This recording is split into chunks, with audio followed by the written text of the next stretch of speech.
Wala raw impormasyon ng Malacanang sa kumalat na umano'y hiling ni Vice President Sara Duterte na private meeting kay Pangulong Bongbong Marcos, pero bukas naman daw si PBBM na makipag-usap sa lahat.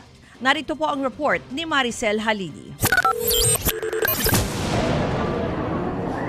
Totoo ba ang kumalat na balita nitong weekend na humiling daw ng meeting si Vice President Sara Duterte kay Pangulong Bongbong Marcos? Pero hindi raw pinagbigyan ng bisi dahil may scheduled meeting na ang Pangulo. Sabi pa sa ilang social media post, humiling daw si VP Sara na payagan siyang mag-resign at hayaang tumakbo sa 2028. Wala pang pahayag tungkol dyan ang kampo ni VP Sara. Pero ang Malacanang hindi kinumpirma, pero hindi rin itinanggi ang nabalita. Wala po tayo makukumpirma patungkol po dyan dahil wala naman din pong ibinababa sa atin na anumang impormasyon kung meron ngang ganyang kagana. Pero kung sakaling totoong gustong makipag-usap ni VP Sara kay PBBM, bukas daw ang Pangulo. Ang sabi ng Pangulo, sa una pa lang niyang podcast, kahit sino, sa lahat na maaaring hindi sumasang-ayon sa kanya, siya ay bukas upang makipag-usap para magkaroon ng magandang pagkakaintindihan. Hindi partikular para kay Vice Presidente.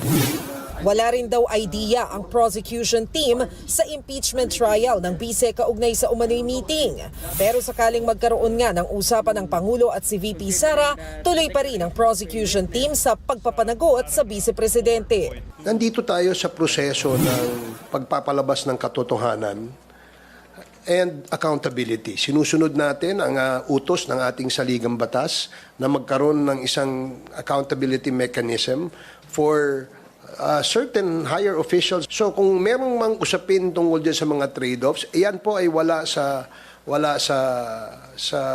prosecution panel because ang task ay ipagpatuloy itong paglilitis. Bukod sa pagpapatanggal kay VP Sara bilang pangalawang Pangulo, nakasaad sa prayer ng Article of Impeachment na patawan ng perpetual disqualification of public office ang bise. Ibig sabihin, pagbabawalan siyang tumakbo sa anumang posisyon. Kumalat din itong weekend ang balitang ipaaaresto si VP Sara matapos siyang sampahan ng kasong grave threats. Pero nauna nang iginiit ni NBI Director Melvin Matibag na hindi yan totoo.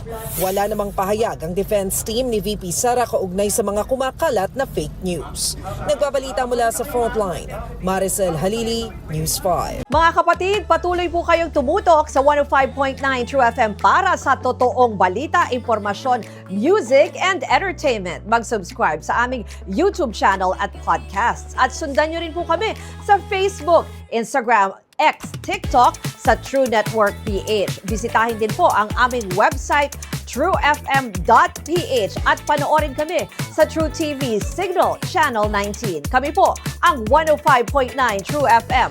Laging true sa'yo, kapatid!